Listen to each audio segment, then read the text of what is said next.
Vamos dar início à nossa terceira palestra. Pedimos para assistência que recebam de pé e com a salva de palmas Sua Alteza Imperial e Real, Dom Bertrand de Orleans Bragança.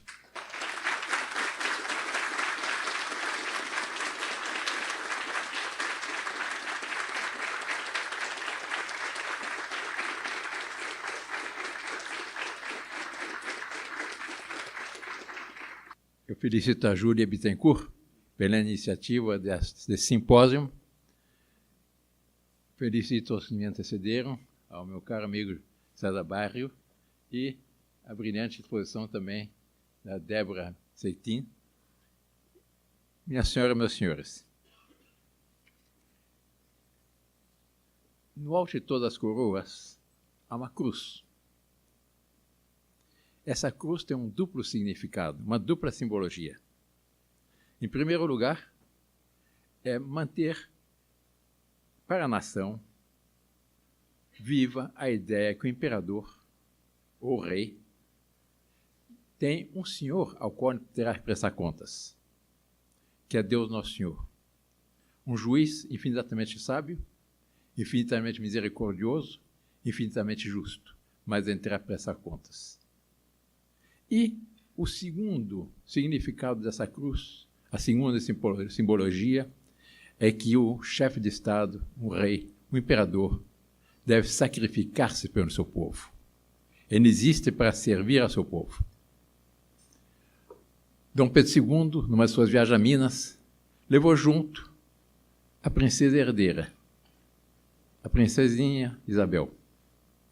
Era muito bonitinha, loirinha, encantadora, e o povo manifestava a sua admiração, a sua veneração pelo imperador, mas manifestava muito carinho para a menina.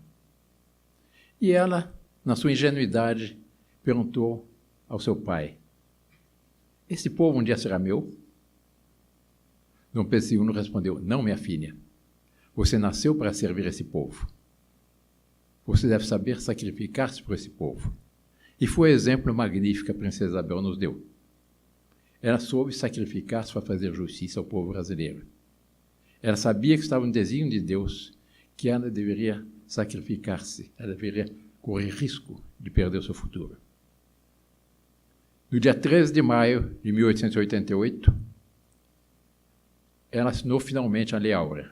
Foi ela que assinou a Lei do Ventre Livre, na sua primeira regência, quando ela tinha 24 anos.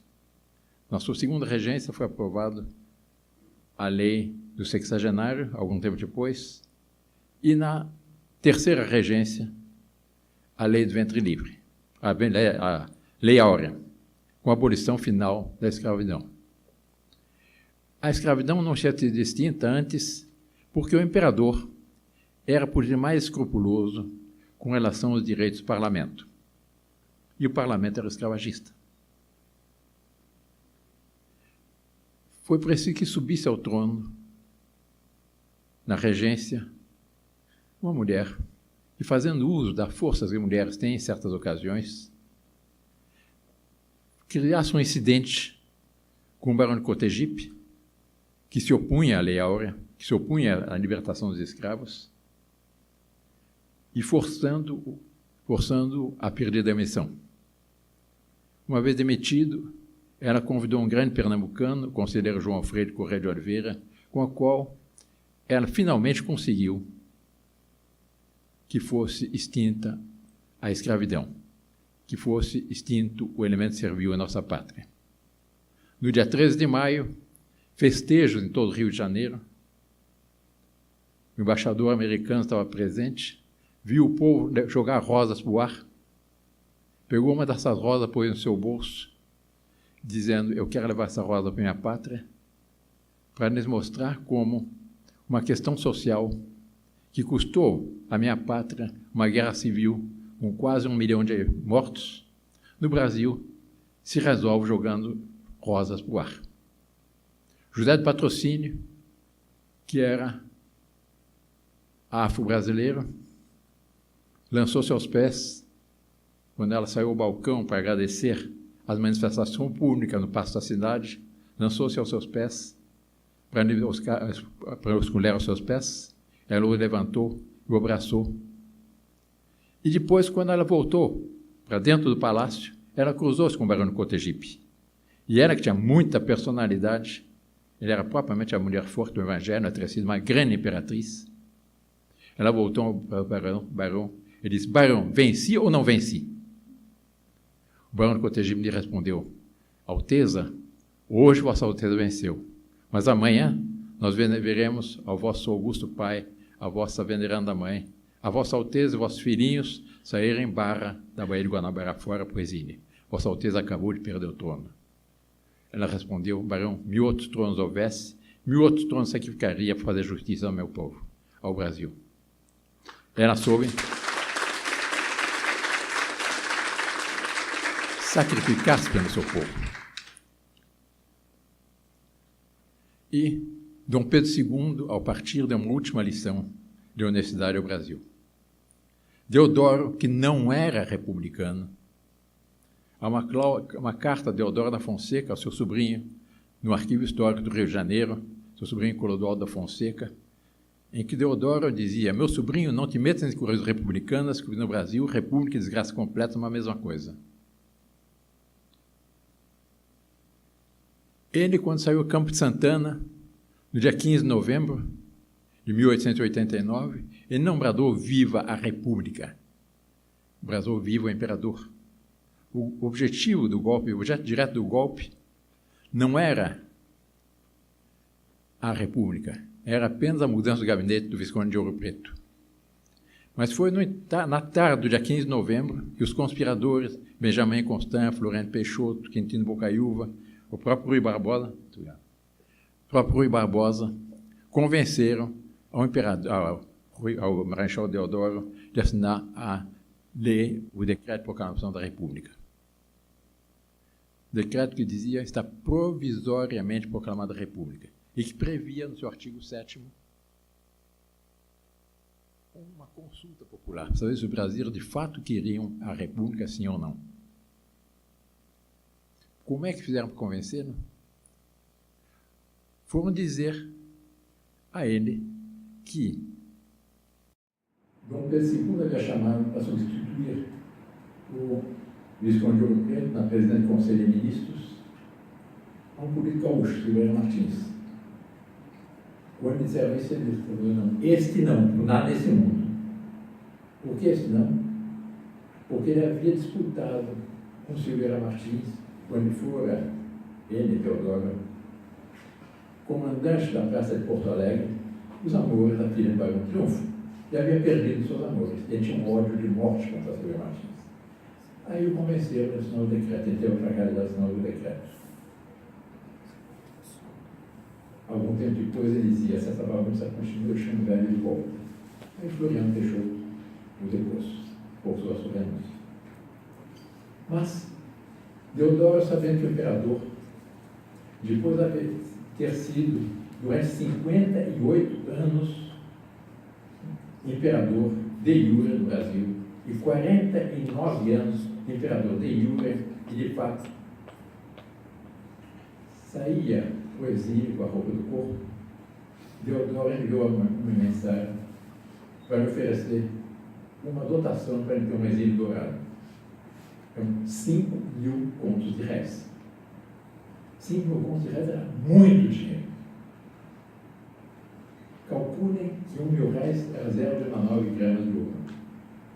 5.000 contos seriam 4.000, o equivalente a 4.500 quilos de ouro. O imperador perguntou ao emissário Deodoro de onde vem esse dinheiro, e foi respondido do Tesouro Nacional. Por ordem de quem? Do Marechal Deodoro. Isso foi votado pelo Parlamento? Não, apenas por ordem do Marechal Deodoro, então não posso aceitar.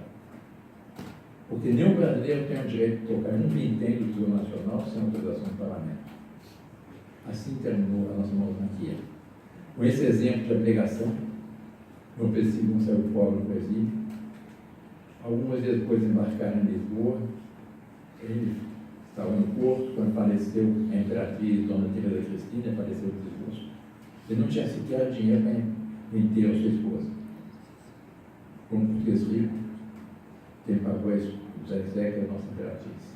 E ele veio a falecer pouco depois, no Hotel de Segunda Categoria em Paris, no Hotel Westphal. Até hoje, muitos brasileiros vão a Paris, vão peregrinar no quarto que faleceu o imperador, aliás, na entrada do hotel, na parede de fora, há uma placa fazendo referência que nesse hotel faleceu o imperador Dom Pedro II. Por ocasião do seu falecimento, o governo brasileiro lhe proporcionou exéquias de chefe de Estado. Estavam presentes todos os representantes diplomáticos de todas as nações do mundo, menos um. Não preciso dizer como. O imperador teve mais gente nas ruas de Paris, nas suas exéquias, no enterro de Victor Hugo. Tal era a popularidade e o prestígio do nosso imperador. Assim terminou esse período da nossa história. Mas, hoje, os brasileiros começam a se perguntar: valeu a pena a República? Não se encontra, eu tenho lançado desafios, inclusive aos seus colegas de imprensa, eu não encontro um que diga de boca cheia que a República deu certo. Pelo contrário, o Brasil real, o Brasil autêntico, o Brasil brasileiro, está despertando para a monarquia. Nós vemos os blogs, os sites, a internet, a Débora, a Joyce, a Carla Zambelli, todas com simpatia pela monarquia. A Joyce fez uma pesquisa há algum tempo atrás, sem declarar monarquista, a respeito da questão. Ela viu que a maioria manifestou pela monarquia. O portal Terra, há 2 anos atrás, fez uma pesquisa também na internet. A monarquia estourada na frente. Depois logo rapidamente tiraram do ar. Mas eu tenho, todos nós conseguimos gravar nos dados. Alguns dias atrás, o Jornal do Tempo de Belo Horizonte, que é o segundo maior jornal de Belo Horizonte, fez uma pesquisa. 79% dos 5 mil entrevistados se manifestaram pela monarquia, só 21% pela República. Por que isso? Porque há de um lado um cansaço com a República. As pessoas estão absolutamente fartos da República, dessa corrupção espantosa que é a República levou. E a ordem natural está voltando à tona. Porque a ordem natural não é republicana, é monárquica. Deus, nosso Senhor, não fez as coisas de uma forma republicana. Se nós formos ver a primeira, a célula básica da sociedade, qual é? A família. Qual é a estrutura de uma família com instituição divina? Uma família, o pai é rei, a mãe é rainha, os filhos são seus herdeiros. Por isso que os pais chamam suas filhinhas e vem aqui minha princesinha, me dê um beijo. Ou a mãe chama seus filhos, meu príncipezinho, você não podia ter feito isso, não faça mais essa tal travessura. Mas a monarquia. Nós fomos de toda a obra de criação. Há sempre um príncipe monarca ordenativo. Nós fomos analisar o que é mais amplo na criação, as constelações celestes. Nosso sistema planetário, o Sol é o rei. Imagine que houvesse uma Revolução Francesa e que derrubasse um rei, guilhotinasse um rei, tirasse o Sol, seu caos cósmico. O que é menor na criação? Qual é? Um átomo. Qual a ordem interna de um átomo? É a micromonarquia. Há um núcleo em torno do qual gravitam os elétrons. O que acontece quando se altera essa ordem de um átomo? Uma explosão termonuclear, que é conhecida da bomba atômica. A ordem natural é monárquica. E exatamente, e não é só no Brasil, os povos estão cansados das utopias, estão cansados das mentiras, estão ávidos da verdade. E daí exatamente esse extraordinário despertar monárquico que nós estamos assistindo. E não é só no Brasil. É em toda parte, na França, a terra da Revolução Francesa, na Inglaterra, em Portugal, em toda parte, ao renascer monárquico. E quando a gente explica às pessoas, a gente reaviva na alma delas essa alma natural que está impressa no seu ser, elas se convencem facilmente. Por ocasião do plebiscito em 93, Eu falei até com o PT. Numa cidade, uma capital, um estado do Brasil. No fim, eu tinha uma grande.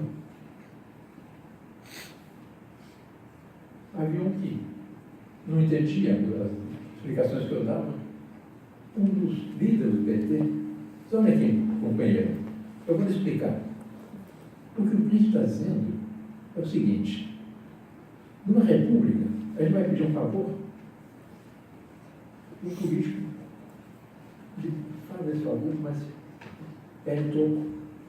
Numa monarquia, a gente colocou o chefe de Estado, o chefe de Estado, meu filho, você deseja? Eu vou lhe ajudar. Nós somos uma grande família. E aí está uma das principais virtudes da monarquia. A monarquia mantém viva uma nação. A consciência com a nação é, antes de mais nada, uma grande família com destino em comum a realizar. De onde se cria um clima psicológico que tende a estimular a virtude do seu povo e a inibir suas más tendências. Exatamente como uma família, a simples presença do pai ou da mãe estimula as qualidades dos filhos e inibe suas travessuras. Daí a extraordinária diferença que há da moralidade pública nas monarquias como nas nações repúblicas. No Brasil, o Estado de São Paulo, que é um jornal republicano, fez há algum tempo uma série de reportagens sobre a corrupção na história, desde os tempos romanos, gregos, etc. E um dia chegou o dia da monarquia no Brasil. Então tinha uma chamada primeira página, mais ou menos desse tamanho, consta, alguns dizem que a monarquia era a ditadura da moralidade. Nesse artigo eu não vou provar o contrário, nessa reportagem. Depois uma página inteira do Estado de São Paulo, que eu tenho arquivado, sobre a corrupção da monarquia. Então vem antes uma explicação do que era a monarquia. Depois vem a corrupção. Só citaram um caso de um político corrupto, que é o mesmo Barão Cotegipe, o escravagista que havia importado uma partida de Popelini sem pagar impostos. O único caso que citaram. Depois, toda a parte de baixo do Estado era a corrupção dos primeiros regimes republicanos, no tempo de Deodoro da Fonseca, Floriano Peixoto, os primeiros presidentes da República. Por isso, o próprio Rui Barbosa, autor do decreto de instalação da República, dizia algum tempo depois: na monarquia, o parlamento era uma escola estadista. Na República transformou-se numa praça de negócios. O que ele diria se viesse a Brasília hoje? Eu não sei. E o Rui Barbosa também dizia que em todo brasileiro é uma monarquia que dorme. E o nosso papel das redes sociais, nós, os príncipes, como é? É despertar esse monarquista que dorme. Ajudar a esses brasileiros que querem o quê? A volta àquele regime natural, que é a monarquia.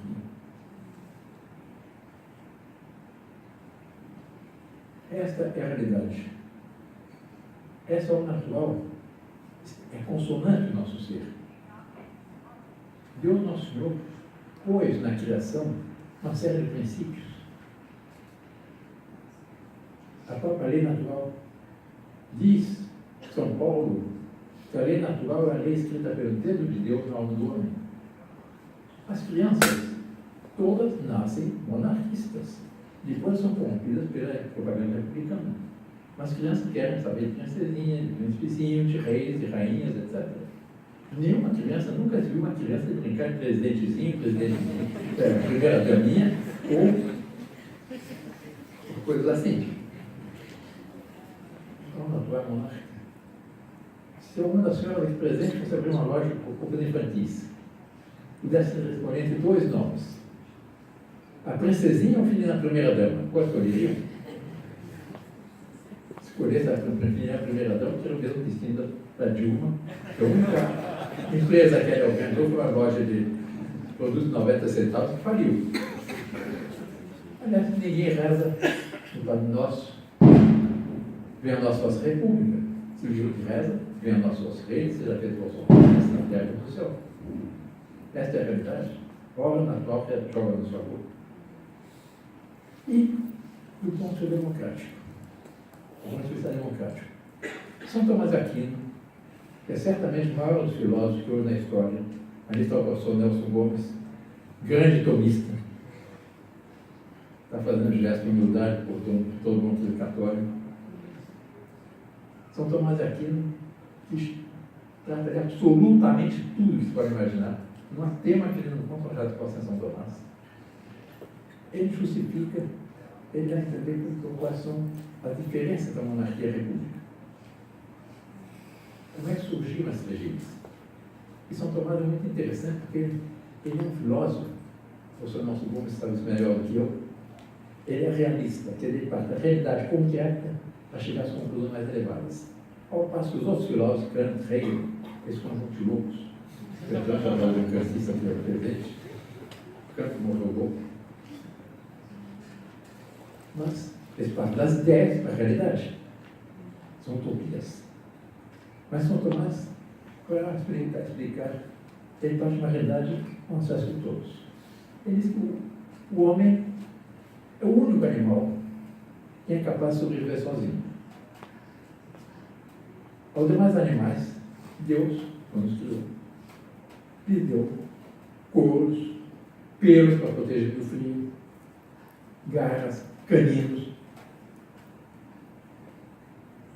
casco nos pés. Nós não temos. Nossa pele é fina, nosso pelo não nos defende do frio, nossas unhas não são garras, nossos caninos não são perigosos. Casco nos pés? Talvez o petista tenha, mas não sei.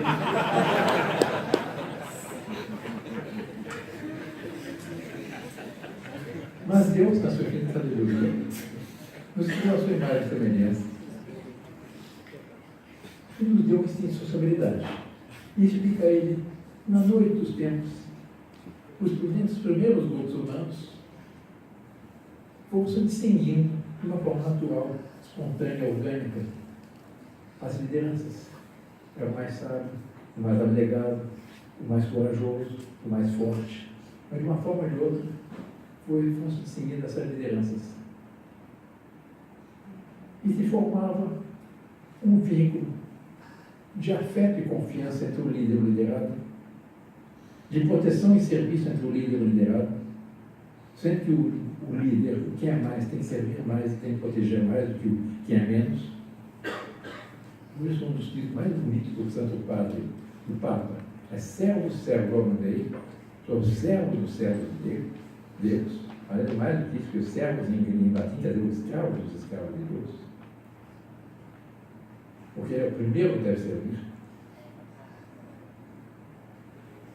Formar esses vínculos. E essa liderança pode seguir no nível local, nível regional e nível nacional. E pelos usos e costumes dos povos, foram se formando as suas instituições políticas. Foi se formando o que é advogado aqui como eu, do direito como eu, sabe disso? O que é chamado de direito consuetudinário. É aquela lei que surge do uso e costume de um povo virtuoso. É aquela lei que vem de baixo para cima, porque a verdade de um povo vem de baixo para cima. E a missão de um rei não é como Júpiter Tonans, que impõe seu poder de cima para baixo. Não.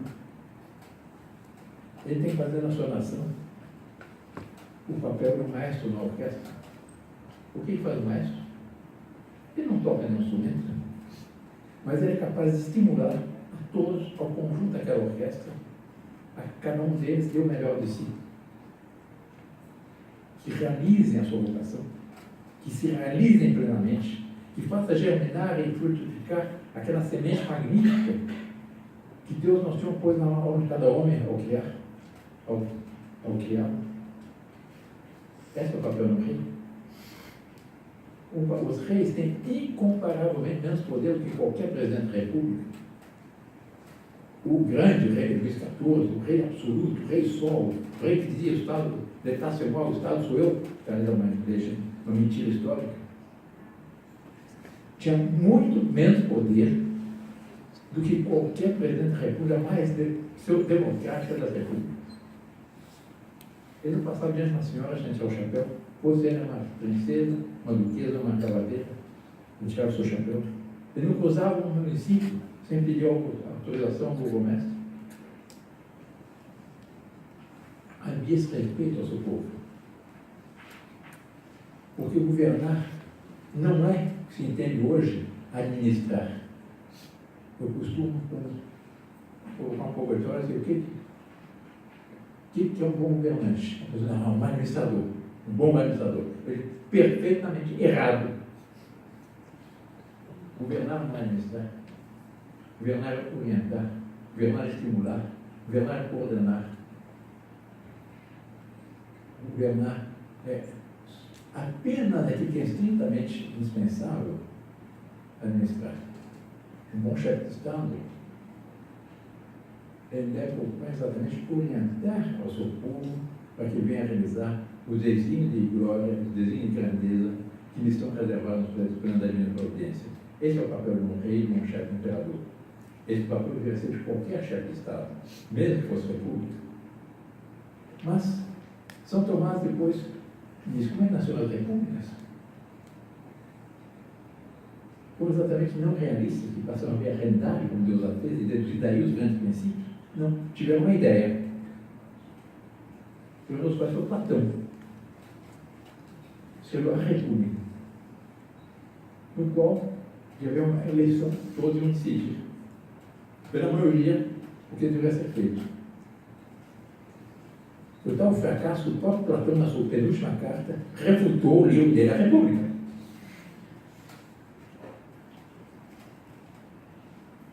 É uma utopia. Não funciona. Nós temos 129 anos de República. Qual foi a consequência? Corrupção, caos, frustração e falsas esperanças na futura eleição. No futuro o presidente vai resolver tudo. Não resolve nada. Vai ser mais uma decepção. Por quê? Porque não se respeita essa boa ordem pós-prisão da exceção. Ou se respeita essa ideia de que a sociedade deve ser uma grande família, um ensino comum realizado, esse conjunto de famílias que vivem em harmonia, como era no Império, em que havia, sim, uma democracia, porque era o chefe de Estado, depois havia o Senado, havia o voto distrital. As pessoas conheciam, sabiam que era o seu representante. Ontem, no avião, vindo para cá, eu estava lendo o Estado de São Paulo, o jornal, o grande jornal de São Paulo, que é nessa cadeira nova. O Estadão já está virando Estadinho, porque já está melhor que a Folha de São Paulo. Mas tem esse artigo, a principal nota de informações, o grande mal é a grande vilã. Então, é um artigo que pouco quer dizer que sim, existem aqueles que dizem que o grande mal do Brasil é a corrupção. Ele diz, não, o grande mal do Brasil não é a corrupção. O grande mal do Brasil é que o povo não sabe votar. Ele diz uma grande verdade, que a maioria dos brasileiros não tem a menor ideia para quem votaram nas últimas eleições para senador, deputado federal, deputado estadual. A grande maioria não sabe. Não sabe quem é o seu representante. Que representatividade tem um regime no qual os representados não sabem quem é o seu representante, não tem a possibilidade de controlar o seu representante? Nenhum. O grande mal é a causa dessa corrupção. E qual a causa dessa corrupção? É que a República, por ser uma utopia, os chefes de Estado, os candidatos a presidente, os candidatos a senador, etc., eles têm que comprar o seu apoio. Cada presidente, como é que ele fala sobre o ministério? Ele distribui para comprar o apoio daquele, desse partido ou daquele. É uma casa de negócio, exatamente o que o Valverde dizia. Não funciona. Já são 129 anos de ilusões e decepções. Não funciona. Qual é a solução? Sócrates, o político grego, certa vez os gregos perguntaram o que devemos fazer, estava na crise, o que devemos fazer para voltarmos a ser felizes? Sócrates respondeu, façam aquilo que faziam quando eram felizes. Muito simples. Portanto, a solução para o nosso grande nosso querido, e nós hoje estamos sofrendo no Brasil, qual é? Voltamos a fazer o que faziam quando eram felizes. Foi o tempo de Dom Pedro II, foi o tempo de Dom João VI, nas regiões de Princesa Isabel. O próprio Dom Pedro I, que foi um grande chefe de Estado, ele teve seus deslizes, no governo dos Santos, etc. Mas, como chefe de Estado, ele foi muito bom chefe de Estado. Não fosse ele, nós vimos aqui, o Brasil seria um conjunto republicano, como são nossos vizinhos. Foi ele que garantiu ao Brasil. Hoje nós temos dimensões continentais, nós temos a metade da área da América Latina, nós temos a maior área cultivável do planeta. Nós somos a grande nação do futuro. E nós temos um povo bom. Falam muito com o nosso povo. Isso é uma injustiça, porque o povo brasileiro é bom. Por mais que os PTs, os esquerdistas, os comunistas tentem criar um clima de revolução social, de luta de classe, não conseguem. Por mais que seja a crise, o povo sofre, mas o povo continua a querer o bem do Brasil, a ter esperança um futuro melhor. Não consegue criar um clima de luta de classe. O MST invade as fazendas. Eu trato muito essa questão, que eu dirijo no Instituto Clínico de Oliveira, um setor junto com o Nelson Barreto, para paz no campo. Eu não conheço caso, é uma fazenda no Brasil que tenha sido invadido pelo MST, que os empregados tenham tomado partido do MST. Em todas as fazendas, os empregados tomam partido do patrão. O 13 de março, a qual a Débora fez referência. O que foi? Foi um espetacular, maravilhoso despertar de nacionalidade, de amor à pátria. O PT tinha 4.000 Déboras contratadas para fazer propaganda dele. Não digo que seja Débora, mas blogueiras, YouTube, site, etc. O que deu? Nada.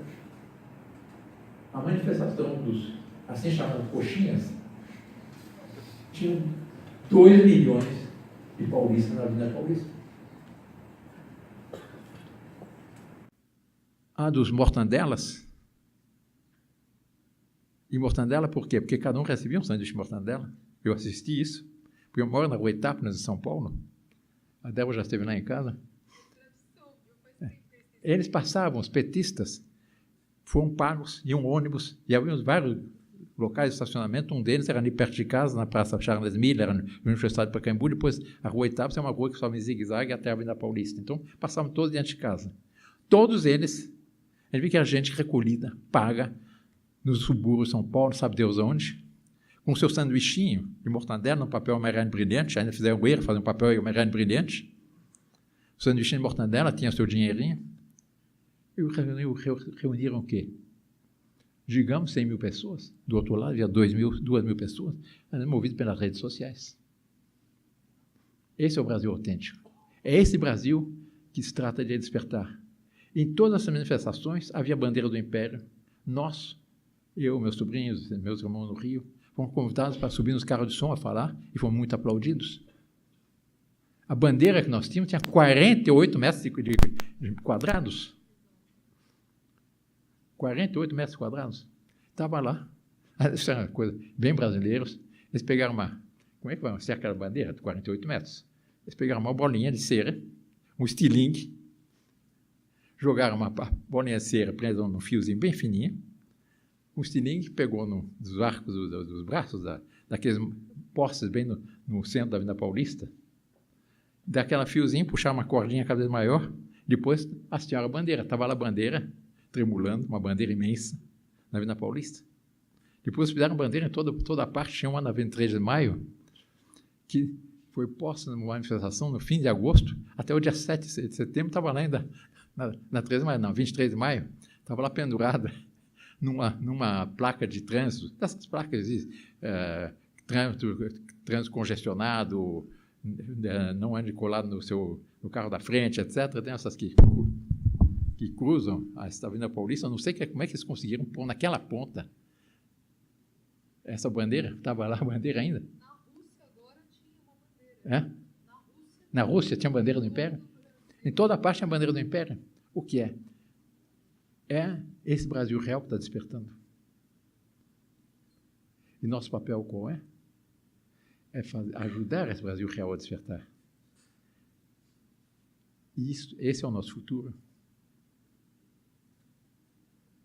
A República não dá certo. Na França foi a mesma coisa. Impuseram na França.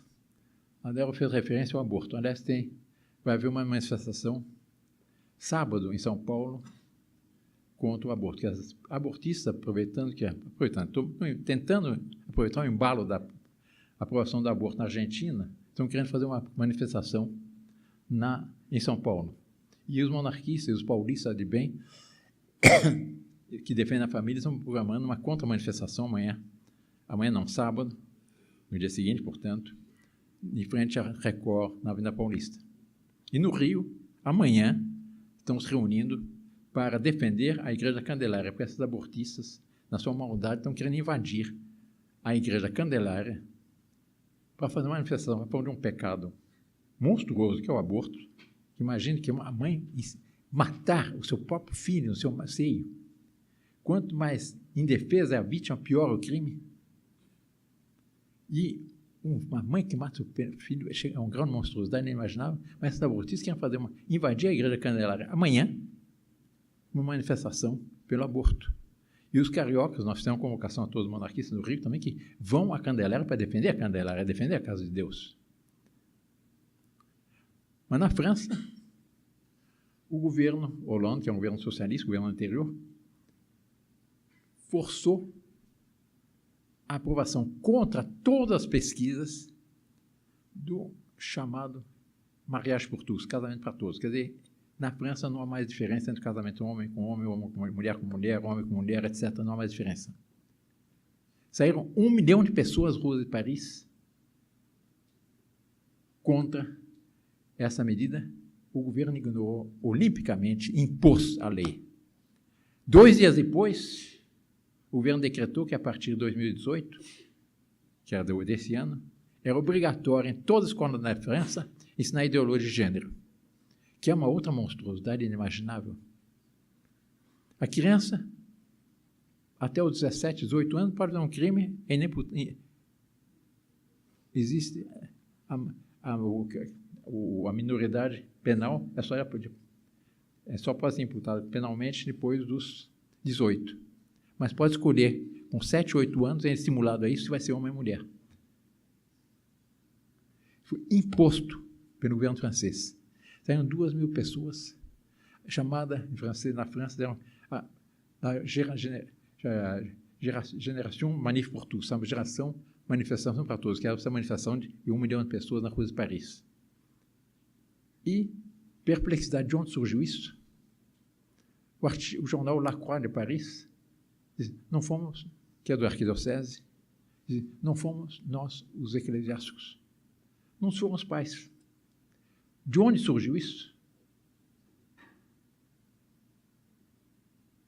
O que é? É uma espécie de despertar da hora natural. E eu diria, graças a Deus, eu sou católico. Eu não sei ver a realidade fazendo a abstração de Deus. Eu considero que querer ver a realidade fazendo a abstração de Deus tão absurdo quanto querer ver a fazer a abstração da luz. Como é que eu vou entender a realidade se eu faço a abstração do Criador? Ou uma ação do Divino Espírito Santo. A Santíssima Virgem, Nossa Senhora de Lourdes, as várias invocações da Nossa Senhora que intercederam. Por que não? Os próprios, eles não sabiam, não. Não foi o governo, porque era contra o governo. Não foi o clero, porque infelizmente o clero progressista, muito progressista. Não foram as famílias, porque as famílias estão em outra. De onde surgiu isso? O que é? Nós estamos vivendo um momento sumamente interessante. Porque nesse caos de uma civilização que teve a pretensão de organizar-se, fazendo a abstração de Deus, as pessoas estão se voltando para Deus. Aliás, se nós quisermos entender a razão mais profunda do caos atual do Brasil e do mundo, qual é? É que nós vemos uma civilização, como disse muito bem a Débora, que tem em vista destruir o que resta da cristandade. uma situação sem Deus. E, se tira Deus do panorama, o Estado fica Deus. O Estado se julga no direito de legislar sobre absolutamente tudo, independentemente da ordem natural. Se julga no direito de legislar sobre a família. O Estado usurpa um dos mais sagrados direitos de uma família, que é a educação dos filhos. Aqui no Brasil nós temos isso. Quem determina o que deve ser ensinado às crianças é o Estado. O programa do MEC. E o MEC o que é? Um ninho de comunistas e esquerdistas. E ensina a ideologia de gênero. A Câmara dos Deputados não teve a coragem de votar, porque sabem que perdiam votos. Mandaram para as câmaras municipais um calhamaço de vantagens, entre os quais estava de contrabando a ideologia de gênero. Onde se levantou a questão, onde se levantou a lebre, em todas as audiências públicas que houve, essa ideologia de gênero foi rechaçada. Uma das mães, uma mãe de uma família que eu conheci, uma família muito simples, dizia uma coisa muito verdadeira: se quer ver uma mãe furiosa, mexe no seu filho. Toda a parte foi. Agora, foi rechaçado, etc, etc. O Ministério da Educação reintroduziu a ideologia de gênero, sem dizer nada, está no programa do MEC. O que nós temos? Um Estado sem Deus, um Estado contra Deus. E se tira Deus, nós temos inevitavelmente o quê? O Estado, não o Estado, a mediocridade, a instabilidade, a tirania, o caos e a corrupção. O que nós tínhamos no Brasil até há pouco? Como disse muito bem a Débora, democracia? Nós não temos. Porque num Estado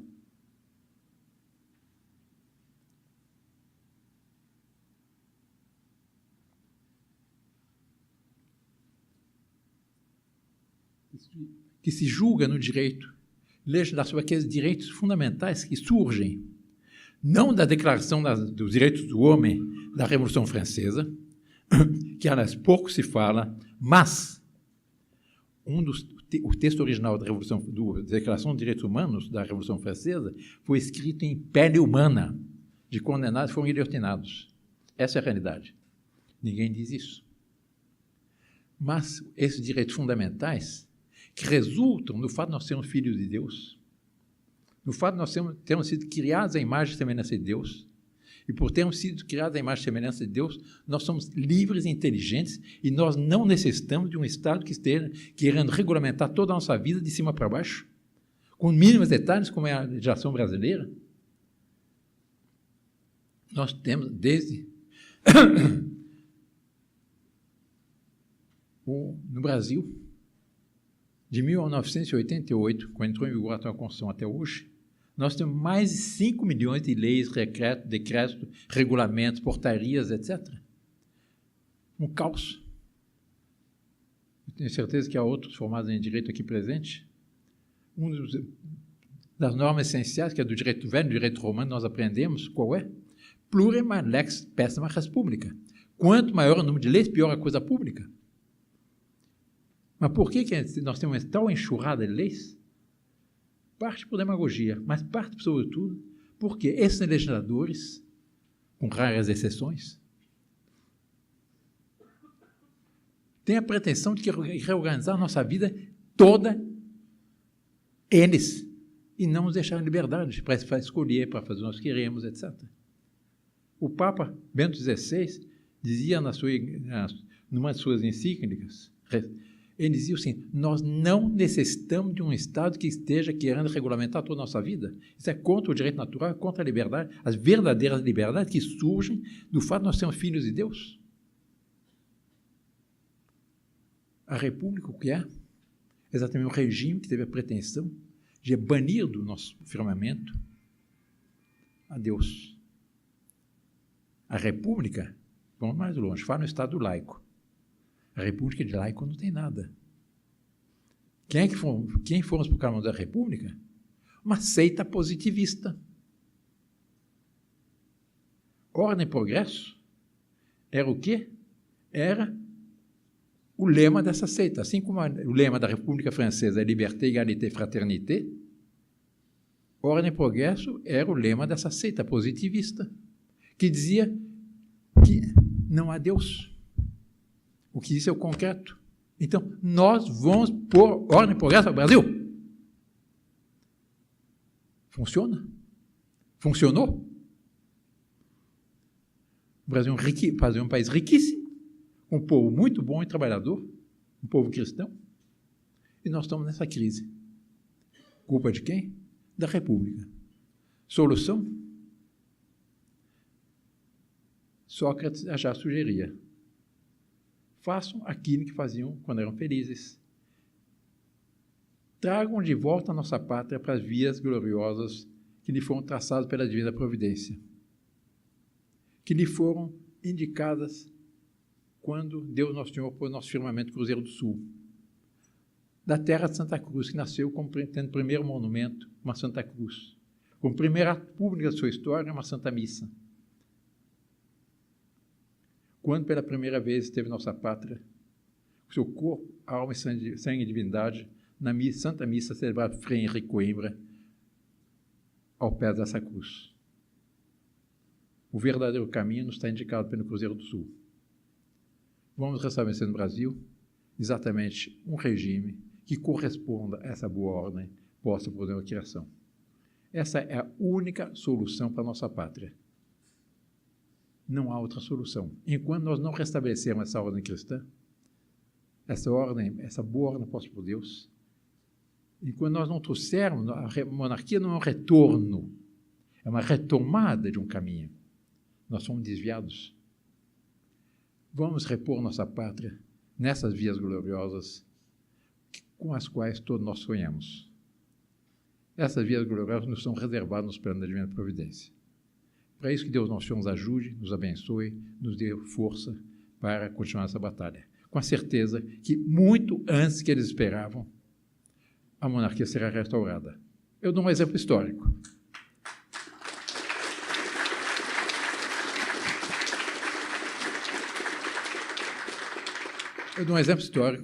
Os mais velhos aqui assistiram isso. O fim da União Soviética. A União Soviética foi a maior tirania que já houve nesse mundo. Eles tinham absolutamente tudo em mãos. Tinham o governo, a mais espetacular polícia secreta que já houve, que era a KGB, o maior exército, não digo que seja o melhor exército, mas o maior exército que já houve na história, que foi o Exército Vermelho. Tinham todos os bancos, toda a indústria, todos os jornais, toda a rádio, toda a televisão, toda a propaganda. Tinham absolutamente tudo. Qual foi o dia que marcou o início do fim dessa tirania? Foi dia 1º de maio de 1989, quando o presidente Gorbachev, secretário-geral do Partido Comunista, saiu à Praça Vermelha por ocasião dos festejos do Dia do Trabalho, etc., etc., e a multidão lhe deu uma vaia monumental. E, nesse momento, surgiram, no meio da multidão, assim como hoje estão surgindo bandeiras do Império, bandeira da Rússia tsarista, póster do tsar, da tsarina, do tsarevich. Era aquele país oprimido que se rebelava contra a tirania. Aquilo caiu como castelo de cartas. O que nunca se esperava ver. Os mais velhos aqui se lembram. As pessoas diziam, não, o mundo caminha irreversivelmente para o comunismo, não há solução. E nós dizíamos, não. Nada que viole continuamente a lei natural se mantém. Napoleão Bonaparte, que é um tirano, eu sempre odiei desde pequeno, porque foi ele que impôs os princípios da Revolução Francesa no resto da Europa na ponta de suas baionetas. Depois, uma dessas vitórias extraordinárias, havia o desfile da vitória nas ruas de Paris, diante do Arco do Triunfo. Ele voltou ao seu ministro Talleyrand e disse, veja, ministro, quanta glória. O ministro, que era uma raposa, lhe respondeu, senhor, Lembre-se que ninguém se senta estavelmente sob a baioneta. Pouco depois ele caiu. Acabou. Não se mantém. Nada se mantém violando continuamente a lei de Deus. Nada se mantém violando continuamente a ordem natural. Pelo contrário, restabeleça a ordem natural, volte a dar santa liberdade dos filhos de Deus, que uma nação floresce. Assim como o organismo humano. Ele tem um tumor, tem uma doença, tira o tumor, rapidamente o organismo volta a vicejar. Não é preciso de grandes iniciativas governamentais. Dê a liberdade, a santa liberdade dos filhos de Deus. Garanta esses direitos que resultam da ordem natural, da boa ordem do nosso Deus na criação, que a nação volta a florescer. E é isso que nós desejamos para o nosso grande, nosso querido Brasil, mas para o qual está reservado no plano de divina providência um futuro glorioso. Que Nosso Senhor nos ajude, Nossa Senhora Aparecida nos ajude, nos abençoe, nos dê força para realizar a nossa missão. Minha Senhora, meu Senhor, muito obrigado.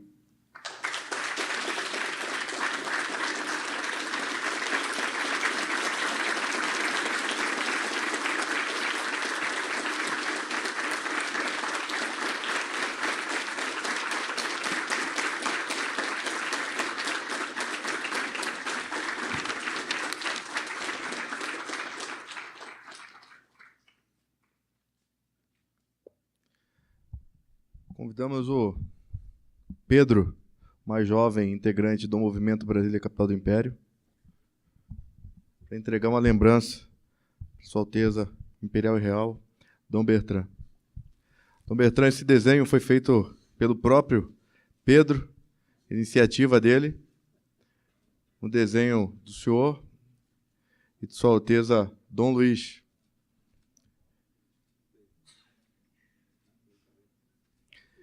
E também o Pedro está entregando o nosso PIN, que da última vez a gente não entregou como lembrança para Dom Luís.